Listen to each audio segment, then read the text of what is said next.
সনডং পৃথিবীর সবচেয়ে বড় গুহা। এই গুহা এতটাই বড় যে এর ভিতরে একটা নিজস্ব স্বয়ংক্রিয় ইকোসিস্টেম রয়েছে। এর মধ্যে রয়েছে নিজস্ব আবহাওয়া ব্যবস্থা।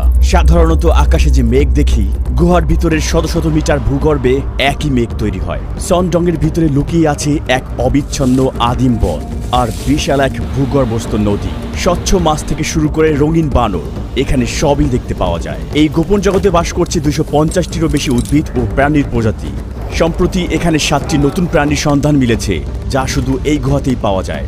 প্রায় 9 কিলোমিটার দীর্ঘ এই গুহার ভিতরে রয়েছে 38.5 মিলিয়ন ঘনমিটার জায়গা এবং এর পথঘাট এতটাই বিশাল যে এখানে 40 তলা উঁচু একটি দালান দাঁড় করানো যাবে।